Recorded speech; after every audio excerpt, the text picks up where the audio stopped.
Why this focus on entrepreneurship?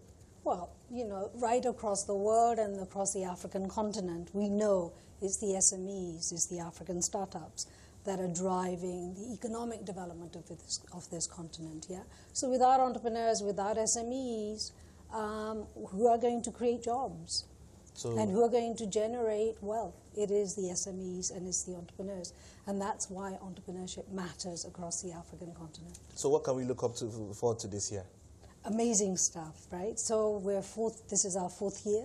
You remember our first year, 2015, the boot camp. We have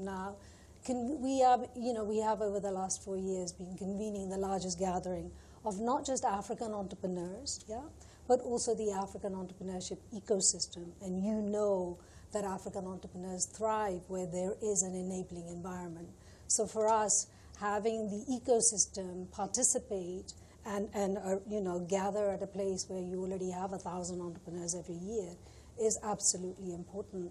It's important because the policymakers, those in charge of creating that enabling environment, the investors, the policymakers, the government leaders, actually listen to the entrepreneurs and listen to what their challenges are, but also some of the solutions that certainly the 4,470 entrepreneurs that the foundation has empowered so far, they have the solutions. They know what their challenges are. So the forum is all about building that, that partnership, that enabling environment where entrepreneurs can thrive.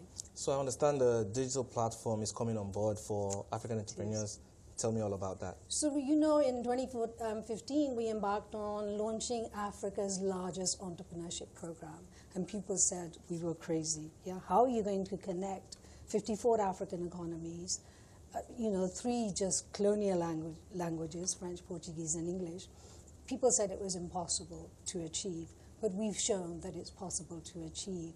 Every year, the numbers of entrepreneurs applying from those 54 African countries has grown. So we know that we've used technology to really connect the African continent through entrepreneurship, yeah? And those entrepreneurs are making a phenomenal impact. We also know that we can take that, we can scale it. We want to see our program scaled. And we've already begun to do that by attracting partners to sponsor additional entrepreneurs to the 1,000 that we are already doing. This year, ICRC, the International Red Cross, UNDP, GIZ, and a number of private sector investors are actually supporting additional entrepreneurs, yeah? So what's the next big thing we can do is actually to build the largest digital platform which connects African entrepreneurs, yeah, and the African entrepreneurship ecosystem. Remember, we've had 300,000 applicants that have come to our portal, out of which we've only selected 4,000 plus the additional. So what do you do with those who didn't get selected? It doesn't mean to say that their ideas are not valid for the transformation of Africa. And so what we're saying is, how can we bring all that knowledge that we have, that information that we have, that connectivity that we have, that convening power that we have onto a digital platform, and hence the birth of TEF Connect, which will be launched on the 25th of October. So it's 4 years in the running now. What would you say has been the major impact? I think the biggest impact is to see our entrepreneurs do, for us, 3 things. One is to create jobs, yeah. When we just did a survey, and again the progress report of 2015 to 2017 entrepreneurs, that's about 3,010 who've gone through the program. So what impact have they made in terms of job creation? When they applied, they were generating about 4,000 jobs. Now it's over 11,000 jobs, yeah? When they applied, they were generating about $18 million worth of revenues, yeah?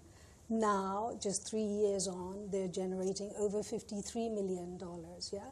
But the biggest transformation is really that most people believe that within 3 years, 75 to 80% entrepreneurs die.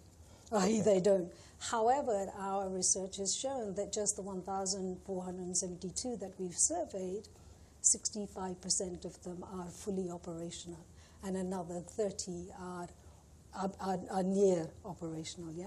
So we know that over 60% of our entrepreneurs are actually operational and are running the businesses that they set out to do. I also know, interestingly, that there's also going to be a pitching competition. Of course. Can you tell me how this is going to play out? You can't have an entrepreneurship forum or an entrepreneurship gathering without entrepreneurs pitching. And pitching is an art, huh? So it's not, I mean, every day an entrepreneur has to pitch. Either they're pitching for funding or they're pitching for additional business support services. So this is a way of saying, you know, how can you verbally sell your business, yeah? How can I convince you in 3 minutes that you should invest in me, my team, and my business idea? So the pitching competition is something that they learn online as through the 12-week program. So here is an opportunity now to stand in front of an audience of 4,000 or 5,000 people and convince people in the audience that their business has legs and people should be investing in them. So pitching is very, very much a central part of the program and the forum. So what else are you to expect in terms of dignitaries attending?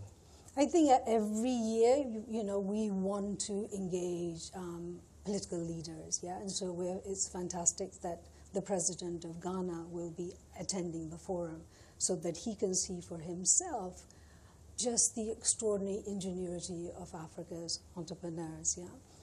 On top of that, obviously, we'll have, you know, people who've gone through the experience of running their own businesses, to come and share with the entrepreneurs that it's a long journey, yeah, that being an entrepreneur is not a destination, and to share their successes and failures. Quite interesting work you're doing. Thank you so much for your time, Parminder. Thank you so much, and we look forward to seeing CNBC and you and your audience at the forum. All right.